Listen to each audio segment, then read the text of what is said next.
Selasa 11 Safar 1447 Hijriah atau bertepatan dengan tanggal 5 Agustus 2025.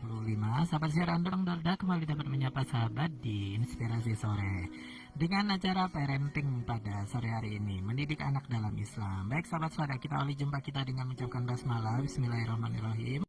Apa kabarnya sahabatku semua? Semoga senantiasa sehat, selalu berbahagia dan dalam lindungan Allah Subhanahu wa taala. Amin ya rabbal alamin.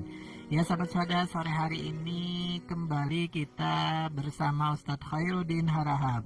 Assalamualaikum warahmatullahi wabarakatuh Ustadz. Waalaikumsalam warahmatullahi wabarakatuh. Masya Allah, sehat Ustadz? Alhamdulillah sehat walafiat. Mudah-mudahan Bang Darda dan juga pendengar suara dimanapun berada dalam keadaan sehat walafiat semuanya. Amin ya rabbal Amin, amin, amin ya rabbal alamin. Terima kasih doanya Ustadz. Ya Ustadz, setelah lama kita break ya, istirahat sebentar karena liburan dan lain sebagainya. Kembali kita sore hari ini berbagi dengan sahabat semua di ruang dengarnya tentang bagaimana sih mendidik anak dalam Islam. Ini merupakan sharing kita ya Ustadz ya. Sharing bukan berarti kita sempurna dalam hal ini, tapi setidaknya berdasarkan pengalaman-pengalaman Ustadz Khair pernah menjadi guru, kepala sekolah ya, sekaligus orang tua, tentunya bisa sharing dengan sahabat semua.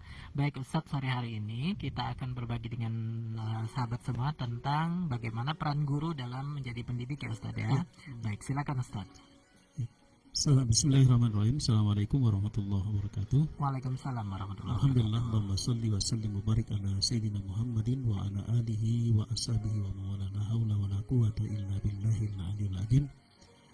Alhamdulillah, pada sore hari ini kita semua masih diberikan Allah Subhanahu wa taala kesehatan dan juga kesempatan untuk beraktivitas pada hari ini, dan mudah-mudahan segala aktivitas kita bernilai ibadah di sisi Allah Subhanahu wa taala. Selawat dan salam semoga senantiasa tersampaikan kepada baginda Rasulullah sallallahu alaihi wasallam. Mudah-mudahan kita mendapatkan syafaat beliau kelak di yaumul akhir nanti. Amin ya rabbal alamin. Untuk materi kita pada sore hari ini adalah bagaimana peran guru sebagai seorang murabbi atau sebagai seorang pendidik. Dan memang peran guru ini sangat amat penting ya untuk kemajuan satu peradaban di satu bangsa gitu ya. Makanya kita sebagai yang pernah berada di bangku sekolah ya memang harus memposisikan guru-guru kita di posisi yang baik, posisi yang terhormat gitu ya. Dan penghormatan bagi orang yang berilmu itu bukan hanya diberikan oleh murid kepada gurunya, tapi dalam Islam ya memberikan penghormatan juga bagi orang-orang yang memiliki ilmu gitu ya. Seperti yang mungkin kita sudah sering baca dan dengar ayatnya gitu ya, dalam Quran surah Al-Mujadilah ayat 11 gitu ya. Yarfa'illahu alladzina amanu minkum walladzina utul ilma darajat wallahu bima ta'maluna khabir. Artinya Allah mengangkat derajat orang-orang yang beriman dan juga orang-orang yang berilmu. Maka sebagai seorang guru juga harus memahami hal ini, bahwasanya dia sebagai seorang guru sesungguhnya dia sedang diangkat Allah derajatnya gitu ya. Sehingga nanti apa yang menjadi tanggung jawabnya sebagai seorang guru juga menjadi perhatiannya gitu ya, baik untuk dirinya, baik terhadap proses pembelajaran yang ia lakukan, baik terhadap murid-muridnya gitu ya. Jadi nanti maka akan ada hal-hal yang juga yang harus menjadi perhatian guru gitu ya.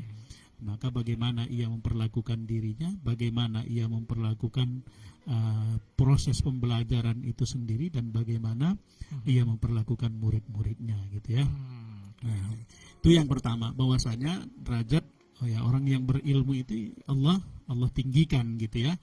Dan kemudian di dalam hadis Nabi Shallallahu Alaihi Wasallam juga ya, kunu rabbaniyin ya, jadilah pendidik yang penyantun, ulama ya, pendidik yang penyantun gitu ya, fuqaha, dan kemudian adalah ahli fikih ya, dan kemudian ulama yang ulama gitu ya. Maka wa yuqalur rabbani, maka dikatakan orang itu sebagai rabbani, pendidik itu adalah allazi yurabbi annas, adalah mereka yang mendidik manusia bisigharil ilmi, step by step. Dari hal-hal yang dasar gitu ya. Kemudian qoblal kibarihi, sebelum memberikan konsep-konsep yang besar gitu ya. Jadi dari hal-hal yang kecil dulu sampai nanti ilmu itu lama-lama menjadi bukit gitu ya. Jadi banyak gitu ya. Maka orang-orang yang mengabdikan dirinya untuk sebagai pengajar atau sebagai seorang guru, itu juga adalah orang-orang yang Allah mudahkan jalannya juga untuk masuk ke dalam surganya Allah Subhanahu wa taala. Dalam hadis Ibnu Majah ya, itu dikatakan baginda Rasulullah sallallahu alaihi wasallam bersabda, mereka semua berada dalam kebaikan ya. Kelompok pertama adalah kelompok yang membaca Al-Quran dan berdoa kepada Allah. Jika Allah berkehendak, Dia akan memberi apa yang diminta mereka. Sementara kelompok yang kedua adalah belajar mengajar. Nah, ini kelompok yang kedua ya. Dan sesungguhnya aku diutus untuk menjadi guru, kata baginda Rasulullah Sallallahu Alaihi Wasallam. Maka ini kedudukan guru itu sangat amat penting ya. Jadi kalau kita mau peradabannya bagus, maka juga pendidikannya juga harus bagus, harus maju gitu ya. Maka di dalam sebuah pepatah juga ada dikatakan begini, la a'lamu ba'dan nubuwah darajatan abdalu min bathil ilmi. Aku tidak mengetahui setelah kenabian ada derajat yang lebih utama dari menyebarkan ilmu. Jadi ini para guru ini luar biasa ya. Kemudian juga masih ada hadis-hadis yang lain ya. Di antaranya ada dalam sebuah sebagai ungkapan ya. Dalam sebuah ungkapan juga, Abdulus Sodakoh ya. Sebaik-baik sedekah itu adalah ayyata'allamal muslim, adalah seorang muslim yang mau belajar gitu ya. Belajar ilmu, summa yu'allimu akhahul muslim, kemudian orang itu mengajarkan saudaranya yang muslim gitu ya. Jadi ini luar biasa. Ini termasuk mengajarkan ilmu itu adalah sedekah yang utama gitu ya. Misal bagi kita yang sudah belajar mengetahui ilmunya, maka kita memiliki kewajiban untuk mengajarkan bagi saudara kita yang muslim gitu ya. Sehingga mereka juga tercerahkan terhadap ilmu pengetahuan yang mungkin mereka berbuat sesuatu karena dasar ketidaktahuannya. Maka kemudian hadirlah orang yang memiliki ilmu untuk meluruskan daripada perbuatan-perbuatan yang salah tersebut gitu ya. Maka ini adalah sebuah ungkapan yang luar biasa bagi kita, dan itu adalah Abdulus Sodakoh ya, sebaik-baik sedekah gitu ya. Itu dan Darda. Dan kemudian ya, bagi kita yang sebagai seorang guru atau juga sebagai orang tua di rumah ya, ada ayat Al-Quran yang memang harus menjadi menjadi pegangan kita ya, dan kemudian yang itu kita jadikan kesungguh-sungguhan kita sebagai pengingat kita untuk mendidik anak-anak kita semuanya. Bagi guru mendidik anaknya di sekolah, bagi orang tuanya mendidik anaknya di rumah, seperti itu. Nah, ini termaktub dalam Quran surah An-Nisa ayat 9 gitu ya. Wal yahshal ladzina law taraku min khalfihim dzurriyyatan di'afa khafu 'alaihim falyattaqullah wal yaqulu qaulan sadida.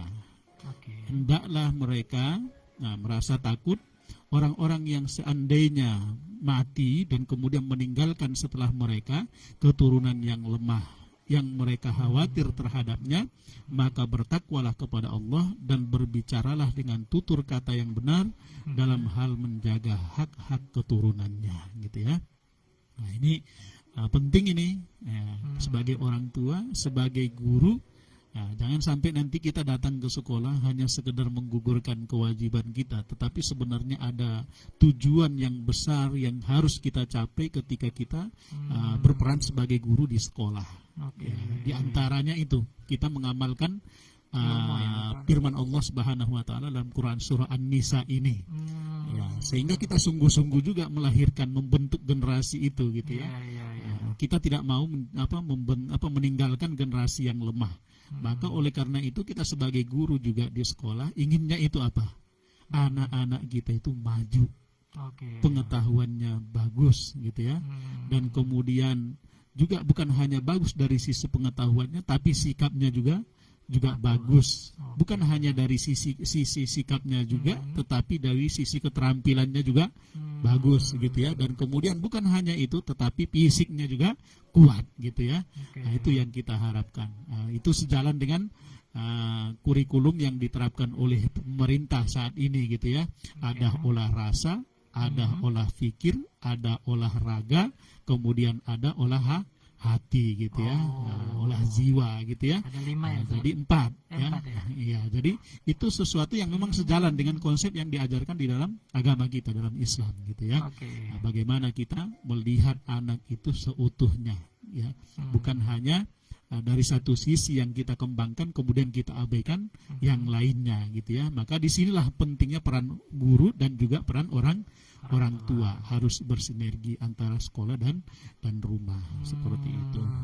Maka itu Bang Darda, maka penting, maka guru itu nanti harus memainkan perannya. Maka guru itu dia harus memainkan paling nggak 5 peran ketika dia berada di sekolah. Banyak ya saya. Iya.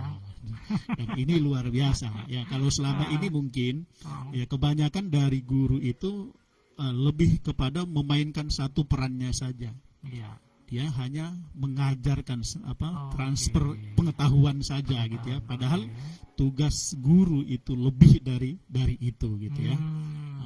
Jadi kalau kita kalau anggapan seorang guru dia hadir ke sekolah hanya sekedar menyampaikan ilmu, maka tidak akan utuh nanti pendidikan yang diberikan kepada peserta didiknya atau muridnya seperti itu. Maka disinilah pentingnya ya kehadiran seorang guru dan juga kehadiran orang tua. Gitu ya. Maka dikatakan oleh Profesor Dr. Hasni Muhammad ya dari Malaysia gitu ya. Kalau guru murabi itu, guru pendidik itu yang pertama dia adalah sebagai muallim. Nah, ini yang umum ya. Yang dilakukan semua pasti di sekolah ya ada proses pembelajaran gitu ya. Guru mengajarkan ilmu dan ilmu-ilmu yang bermanfaat pastinya gitu ya. Ilmu-ilmu yang mendekatkan murid-muridnya mengenal Allah Subhanahu wa taala gitu ya.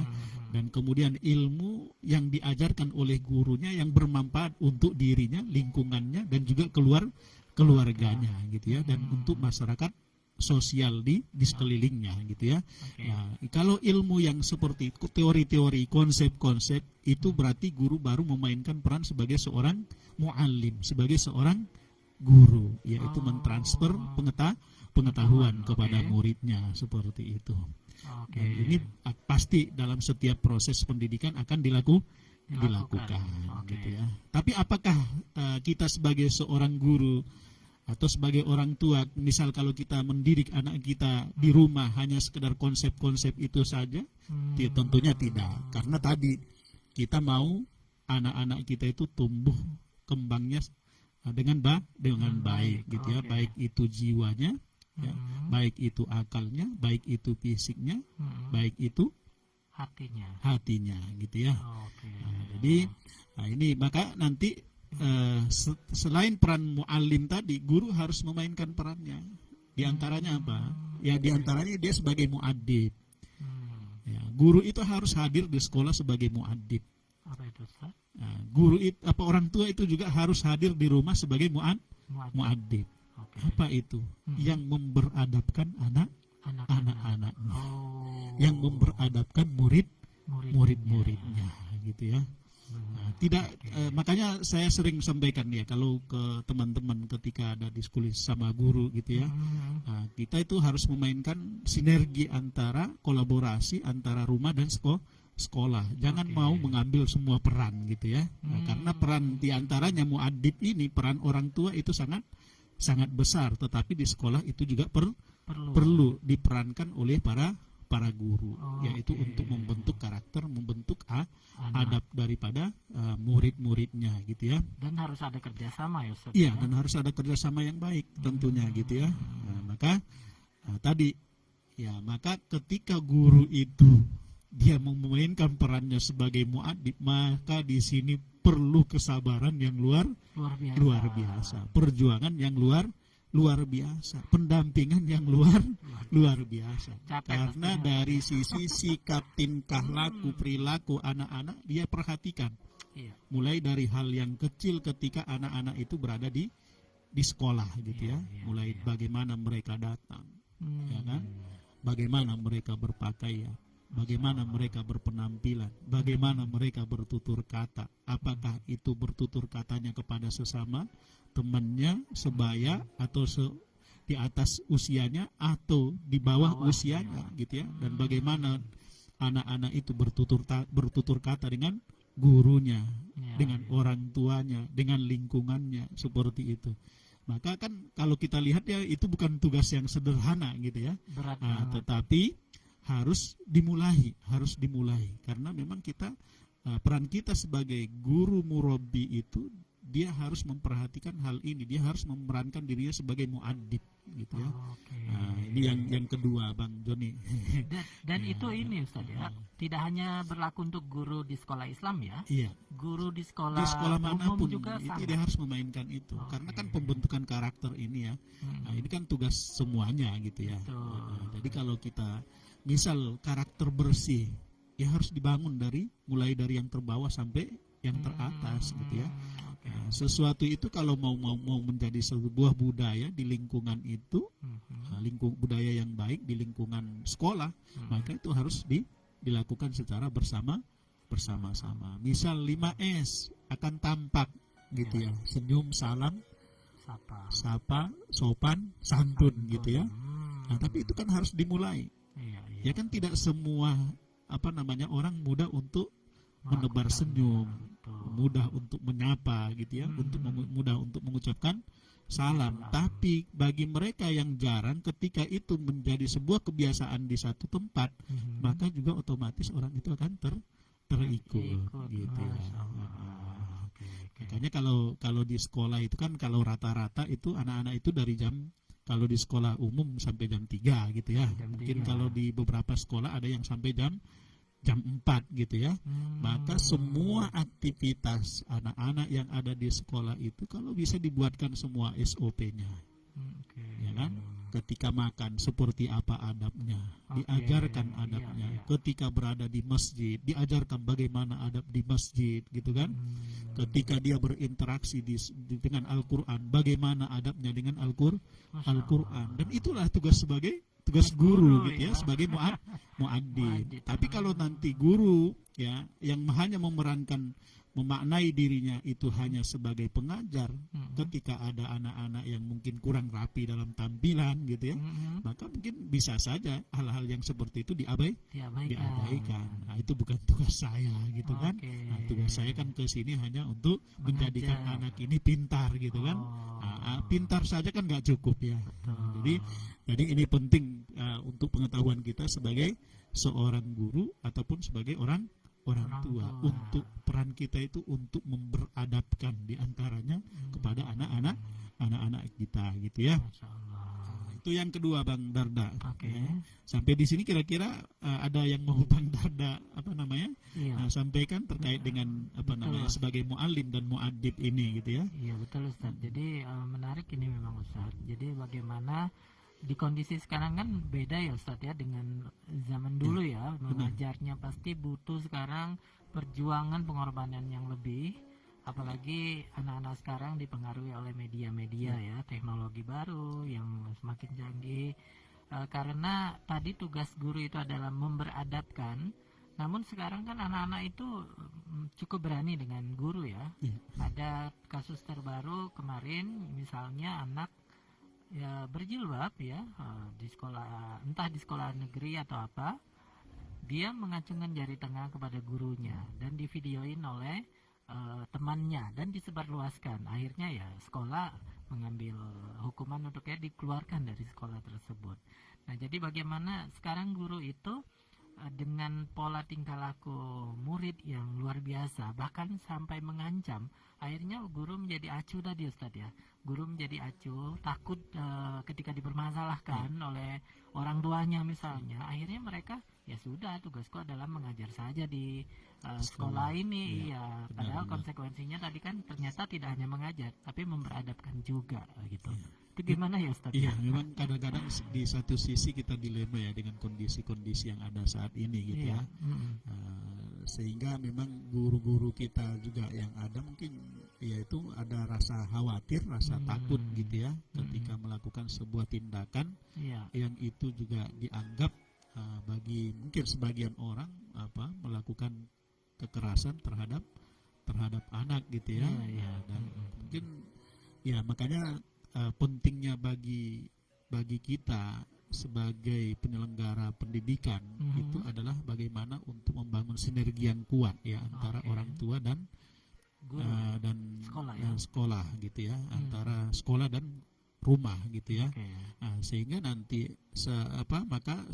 saat kita mau melakukan sesuatu apapun di sekolah itu, sampai tindakan-tindakan yang bentuknya konsekuensi itu juga konsekuensi yang terukur, dan juga kemudian itu adalah sesuatu yang dipahami, dimaklumi bersama gitu ya, sebelum dilakukan proses pembelajaran itu atau sebelum orang tua menitipkan pendidikan anaknya di satu lembaga seperti itu. Jadi mau tidak mau sebenarnya tetap saja Ustaz ya, meskipun kondisi sekarang agak berat, seorang guru harus ya seoptimal dia, semampu dia untuk menjadi muadid tadi Ustaz ya. Makanya guru itu harus penuh dengan kesabaran, penuh cinta, penuh dengan perhatian. Kan luar biasa ya. Iya, ini pekerjaan yang mulia kan. Pekerjaan yang mulia ya. Makanya tadi guru itu betapa derajatnya dimuliakan gitu ya.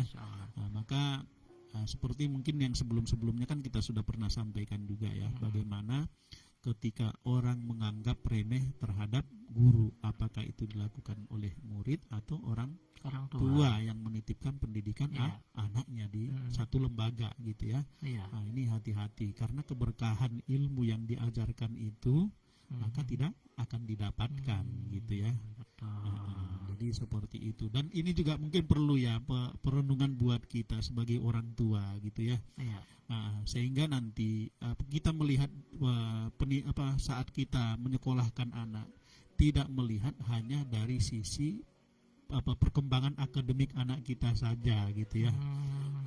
Tapi banyak hal yang memang juga ketika kita mau menyekolahkan anak, apa yang akan didapatkan oleh putra kita, pendidikan apa yang mereka dapatkan di satu lembaga tersebut gitu ya. Sehingga nanti pemikiran kita ketika kita menyekolahkan anak bukan hanya untuk pintarnya saja gitu ya, bukan hanya itu saja yang menjadi fokus kita sebagai orang tua, tetapi tadi bagaimana pembentukan karakter yang ada di sekolah tersebut gitu ya. Tapi juga ya kalau itu sudah kita menjadi perhatian kita juga nggak boleh nanti hanya menitik beratkan hanya kepada lembaga atau sekolah gitu ya, tetapi kita kemudian orang tua mau terima beres saja gitu ya, sedangkan peran pendidikan itu madrasah ula, sekolah pertama itu bagi anak kan rumah gitu, dan kemudian peran pembentukan karakter itu adalah terbanyak di rumah gitu ya, bukan di sekolah gitu ya. Tapi terjadi ya Ustaz ya, orang-orang tua sekarang kan membebankan tugas orang tua itu ke guru.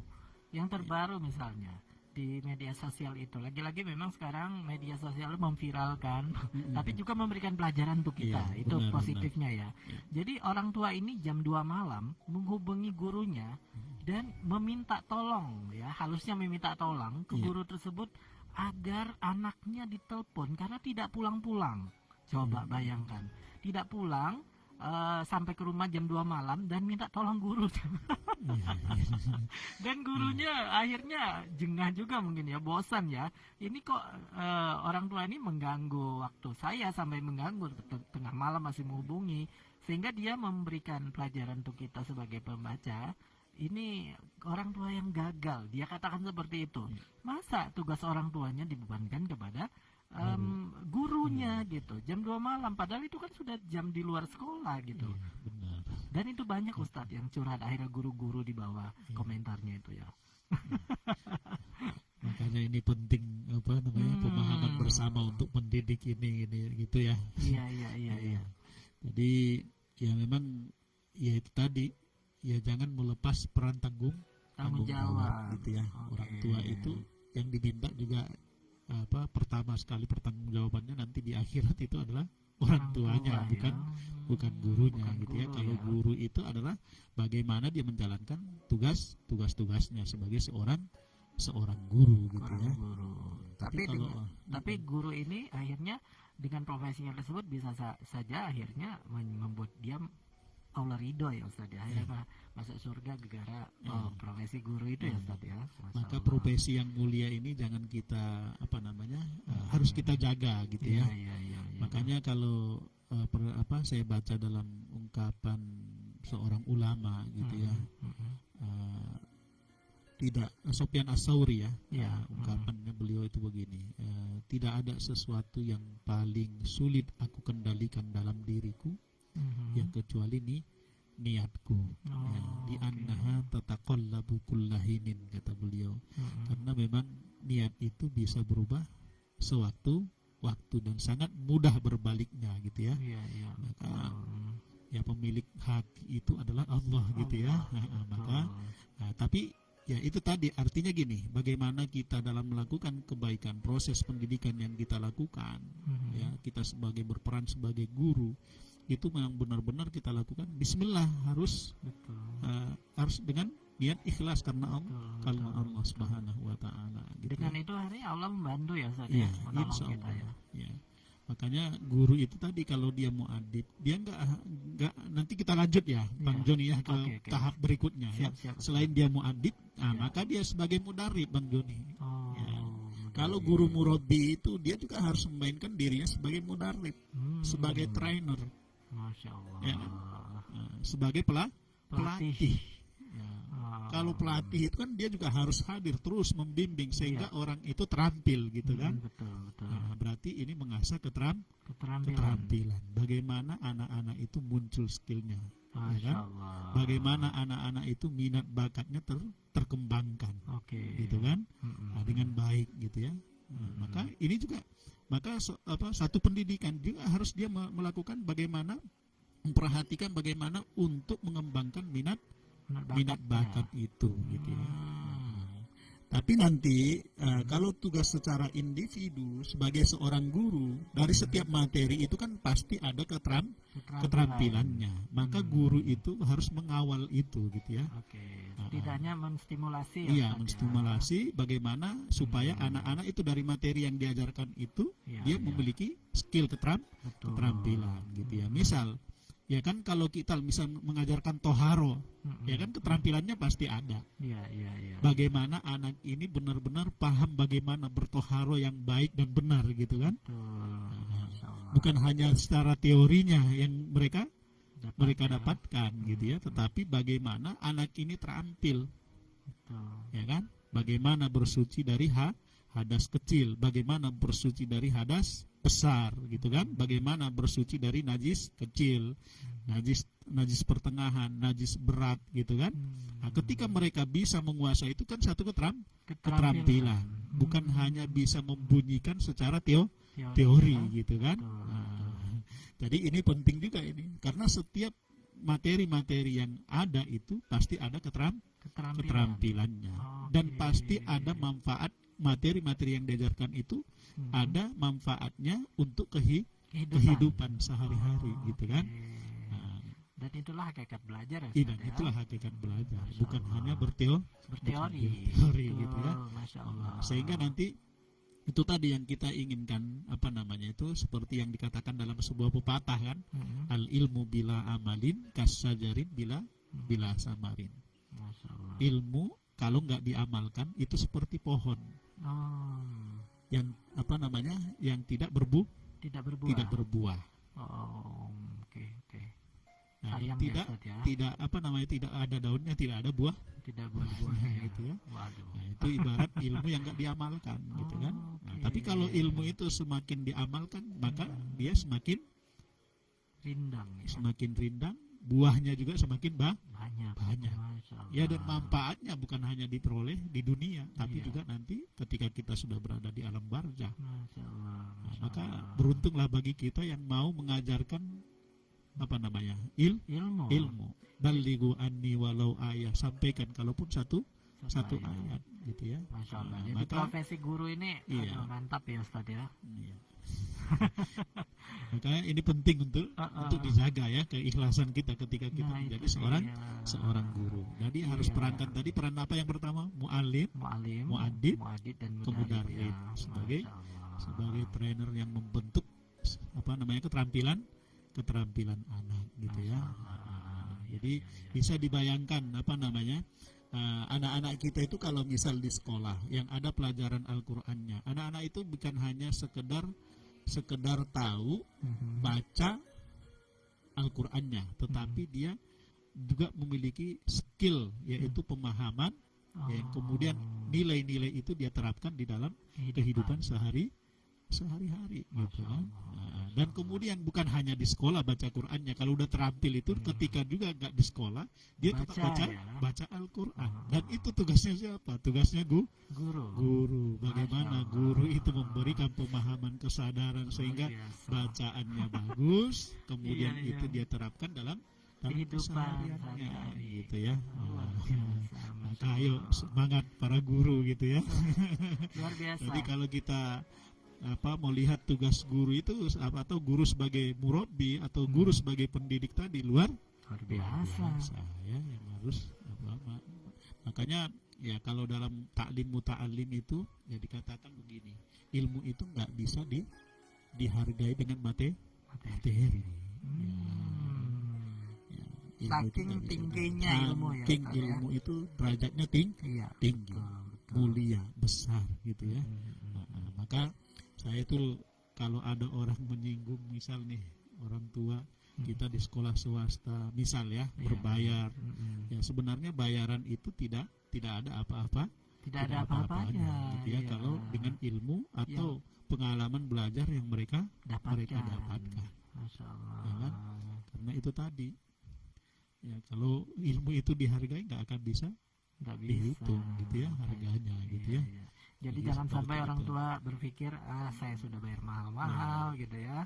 Itu tugas guru lah, gimana bentuk anakku gitu. Nggak boleh kayak gitu loh Ustaz ya. Makanya nanti kan yang sudah pernah kita bahas sebelumnya ya, bagaimana memposisikan guru pada tempatnya, pada posisinya gitu ya.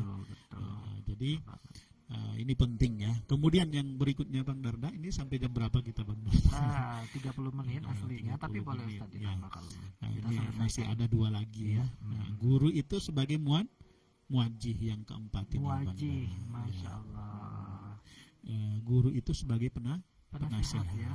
Luar biasa. Jadi ya maka itu tadi berarti guru kan kalau dia berperan sebagai penasehat ketika ada yang kurang dari anak-anak muridnya, maka dia harus hadir di situ. Tidak membiarkan. Ya. Harus dinasehati Ustaz ya. Iya. Supaya nanti anak ini cepat tahu kalau yang dia lakukan itu adalah sesuatu yang keliru gitu ya, sesuatu yang salah. Ya. Sehingga kalau itu dia tahu salah, maka kan anak ini juga nanti akan mudah adaptasi dengan lingkungannya. Ya kan begitu. Ya, kalau ternyata hal yang misal nih berkata kasar, ya kan? Ternyata ini adalah sesuatu yang tidak pas, ya, atau ada ucapan-ucapan yang mungkin itu dianggap bagi anak-anak sekarang mungkin ucapan-ucapan yang biasa gitu ya, dengan istilah-istilah yang berkembang sekarang ini kan banyak ya. Tapi setelah diamati, dilihat ternyata maknanya adalah negatif gitu ya, dan kemudian hadirnya guru di situ untuk memberikan nasihat, untuk mengingatkan supaya nanti di lingkungan yang lain itu tidak terulang gitu ya. Kemudian yang terakhir ini guru sebagai murabbi.